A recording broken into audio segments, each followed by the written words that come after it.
So he loves a bit of Banjo-Tooie. Oh, I love my fucking banjo.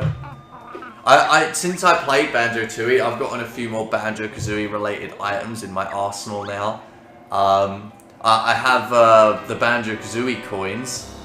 Those are fucking sweet, by the way. Oh yeah. Someone made, some company decided to make some like collectible coins for video game characters, and there's loads of them. There's like a Mega Man one, there's Mortal Kombat ones, but they're proper coins, and they are collectible. They only make like a certain amount of each of them, and they're like one run. So you get like silver ones, which are usually of 10,000 made, and gold ones, which are of about 1,000. And I got both a Banjo-Kazooie gold and silver coin. And they're all numbered as well. That's another cool thing about them. They all have numbers out of the amount that there are on them. So they're all printed with a unique number, which is fantastic because it just sells the collectability of them. But I do have one of the gold ones and one of the silver ones. And they're both about in the middle. So the silver one's about in the 5,000s range and the gold one's in the 500s range. So, but they're so cool though. They are the best collectibles I have, I think, in terms of Banjo. They have the Microsoft logo on them because they were obviously made recently, and Microsoft owns Rare and thus Banjo, so... Yeah, I wouldn't have thought they were from the 64 era. No. Who would have made collectible fucking coins for Banjo in 1998 anyway? Oh, no one really gave a fuck about this game back No then. one gave a fuck about collectible coins in 1998. Nowadays, though, this game's just become all too popular. It's like a fucking following. Oh yeah, it's a cult classic. Well, it is now. Before, it was just a game that no one gave a shit about. She's gone from suck to blow! That could be dangerous.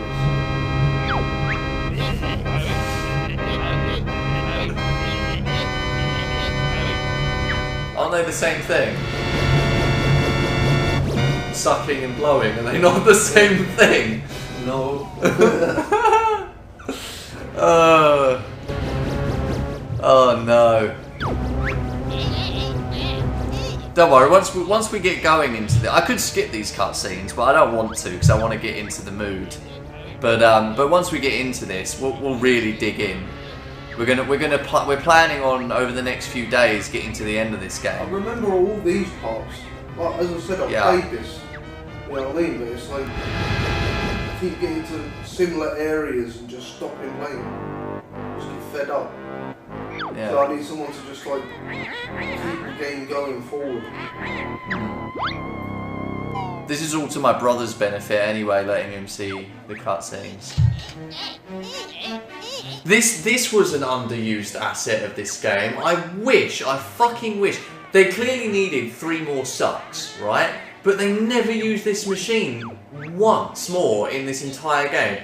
And I thought to myself, wouldn't it be cool if there were overworld areas where you didn't get anything, no music notes or jiggies or anything, they were just overworld areas that led to worlds. But as you went through them and made it to the next area, these worlds would be turned into like zombie versions of themselves.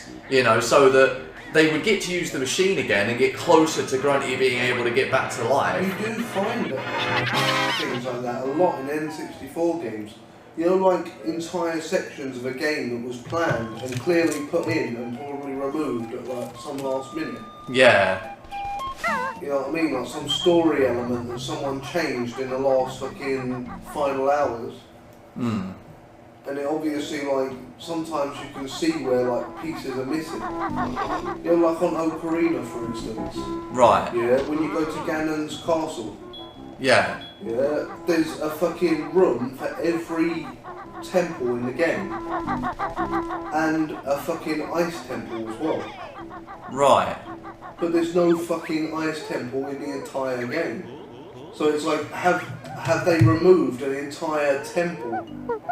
You know, like an entire fucking level that would contain an item and a fucking entirely new boss? You know what I mean? It's like, there's loads of things in Ocarina, yeah? People have pointed it out. Like the Light Temple as well.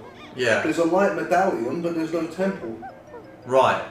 You know what I mean? And people are saying, yeah, that guaranteed it was there at one point. Because the thing is, there was something like that with Banjo-Tooie, right? I think Grant Kirkhope and some of the other developers have spoken in the past about how okay, let's skim past this motherfucker. I don't want to speak to him.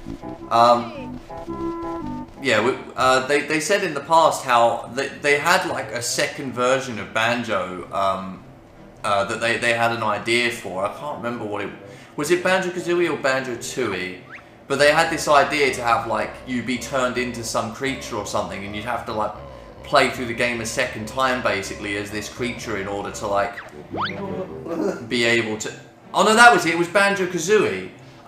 When they did like when Grant played through the game, he spoke about like how at the end of the Grunty fight, when she shoots the green laser thing at you and it misses.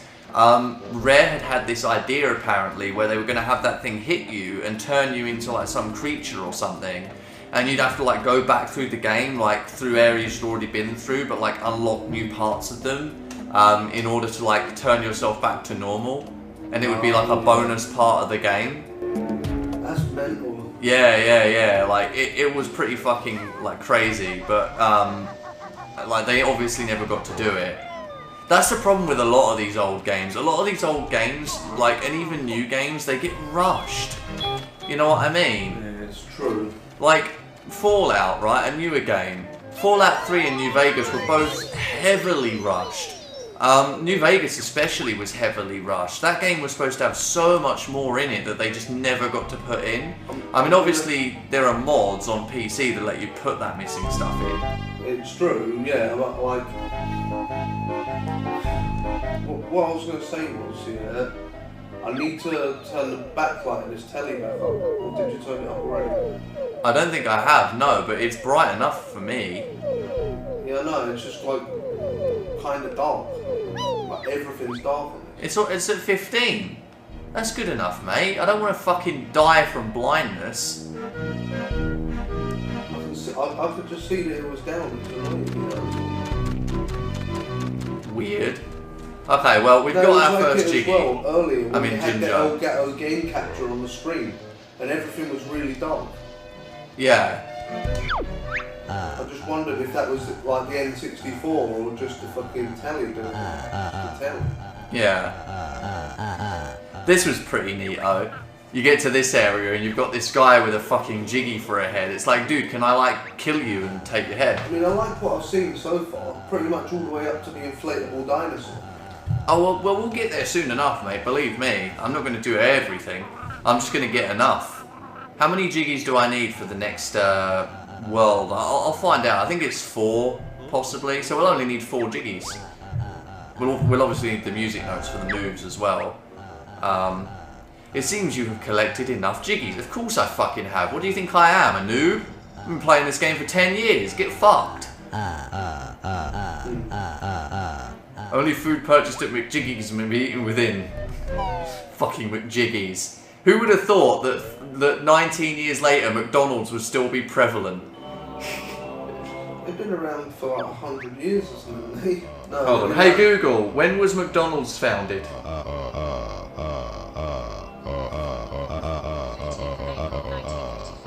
15th of April 1955. Okay, hey Google, when did McDonald's go global? It first began to expand internationally in 1967. What the fuck? 1967? Because you know when McDonald's came about though? Yeah. It was 2 brothers. Two brothers, yeah, owned a restaurant called McDonald's. Yeah. And then they literally turned on each other. And then they opened up restaurants right next door to each other, like competing. What, like the fucking Twix dudes? Yeah. Oh god. Like literally to the point, yeah, where the McDonald's dude became so like powerful and rich that he literally just crushed his brother's business and just like just bought him out completely, just fucked him over. Like one brother just dominated the partnership. Do you know the puzzle game in Banjo-Kazooie, the one in Banjo's house? That took me such a long fucking time to do that. It actually, it's not as hard as you'd think it is. It's just a memory game. It's basically randomly seeded, right? So that final puzzle in that series of puzzles, I think there's 7 of them in total. That final puzzle where it gets rid of all the pieces and you have to rotate them as well to get them back to normal. It always does it in the same way. So essentially all you have to do is just sort of memorize at least the edges. Like if you can get the edges down, getting the insides is not as hard. But then you do have to repeat it over and over and over again for at least 20-ish minutes unless you've got a really good photographic memory. I don't, so it took me about 20-ish minutes of retrying, but once I got down the sort of half of the pieces and had it memorized, it was easy to do the rest. So it's not as hard as you'd think it is, but it's still pretty difficult. You got to have a pretty decent memory.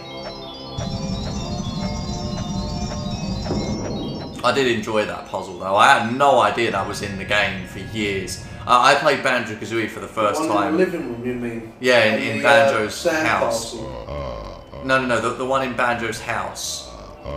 You look at Bottle's picture. Oh god, where do I go? And then he gives you codes for the sandcastle, doesn't he? He does, yeah. But I had no idea that was in the game for a really long time. Yeah, me either. I think it took me 5 years that from was first in playing a the fucking game. cheat book that I read after fucking years of owning the game. I didn't even know you could interact with the painting in Banjo's living room. Alright, first level. Would you like a try? Yeah, I'll have to go. Go on, give it a go and see what you can do. I'll help you along the way as you go. Alright, so I think the first thing you should do is go straight ahead, climb your way up the hill. That thing's slow as hell. There we go, collect some music notes. How many notes in one level on this? Well they're in 5s, and I think literally all of the ones in this level are outside.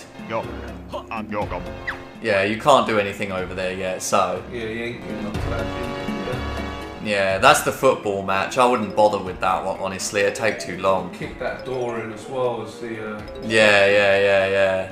One thing at a time, you know. You could go talk to Jam Jars over there, obviously.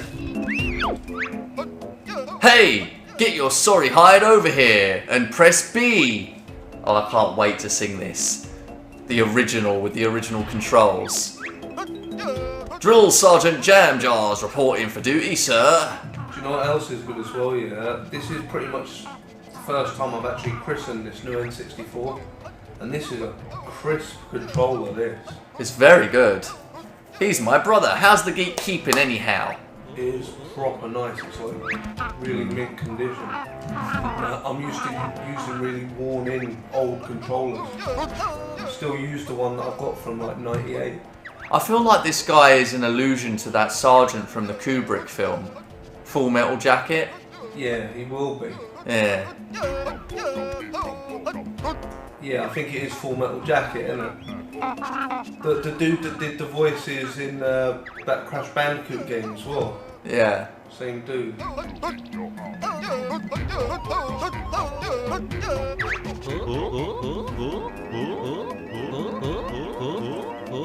Seems to me that the best part of you slipped down the crack of your mother's asshole. Something like that, I think he says. God, I love watching clips of him. I see you've got enough notes for my first lesson. Listen and learn, you punks. Oh, here we go. What you need is an aiming sight. Hit the target, then you might. First person view by pressing up. Hit C to fire with accuracy. I don't know. Oh, no, it's up C. Aha! Brilliant! Oh, I wish he'd done that in my playthrough. That was great. I love it when he does that. Hits his head. Alright, keep climbing upwards. That's your directions that I'm giving you. I'm like the fucking sat nav in the background that's got like artificial intelligence. Now you must turn right, you fucking cunt. Alright, get the warp pad to your right there. Oh, how'd he get you? What a douche. Alright. Yeah, you can switch between them. Go ahead, why not? There's definitely some stuff to do with Mumbo. Gotta collect the Globo. You've caught a Globo! They're supposed to have magical powers. I'm sure they do. Mumbo! What up, my boy? He's upgraded his home since the first game. Ha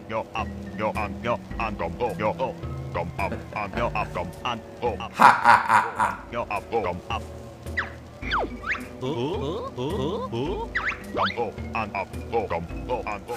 Just give him his own Globo. So yeah, here you go, you can have this one, bro. We robbed it from your house. Yeah, it is pretty, it's funny actually. It's like, have you got a Globo? Dude, there was one in your basement. Like, what were you doing up here? Jacking off? What the fuck is wrong with you? Ah, Mumbo get to be hero at last. Press B to see Mighty Shaman Zapstick. Return me to my chair when want to be bear and bird again. Nice. Alright, well you know where you gotta go, I'm sure. Or have a vague idea. You just go to that statue, innit? Mm-hmm. Oh.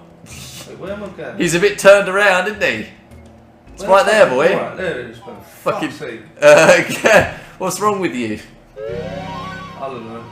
Hand-eye coordination. God, this fucking music. Like, you know Grant Kirkhope obviously had a hand in making a lot of this music. You just know. The treble clef music notes behind the temple, so just don't jump down just yet. Go behind the temple to get the treble clef. Oh, actually, wait, is it on the bridge? It might be behind the temple. There it is. That's all the music notes in Mayhem Temple, so that's that. There is another thingy. Oh, there's a Jinjo there.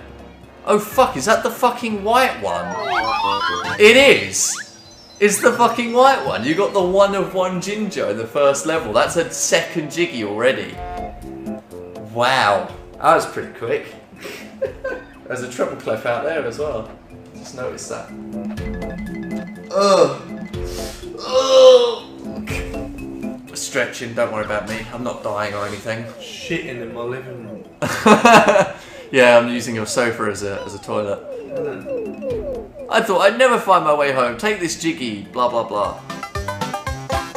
I could make a very political message about how there's only 1 white Jinjo and 9 black Jinjos, but I'm not going to. There's a honeycomb up there. I'm not going to get anywhere with this. You can't do anything here with Mumbo. You have to do it with Banjo and Kazooie. It's just that statue.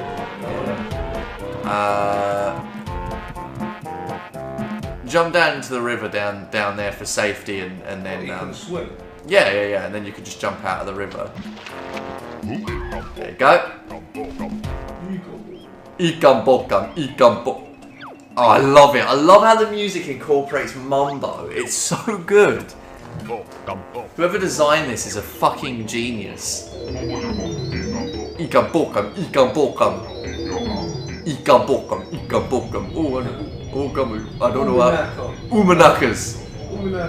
Alright, I say first thing you should do is go and get the door up behind you over there, and then come back down the hill to get the other one. No, Well, you're going to need to do it anyway. Mumbo magic made golden Goliath rise. Magic only lasts short time. Well, that's some shit magic, Mumbo. Can you not do better? Be better. I love how this is one of the first things you get to do in the fucking first level of the game as well. It's great, honestly. Right, now back down the hill. You can kill these things if you want, but they can't hurt you, so... And they respawn too, which is kind of annoying. go bump you. I don't know what it is. Oh, that rock. Kick that rock. Kick that rock, baby. Boom! And now go kick the other door in. And you've got to go inside as well. You might have just enough time. Bum bum bum ba ba ba ba ba ba. You got to take a left.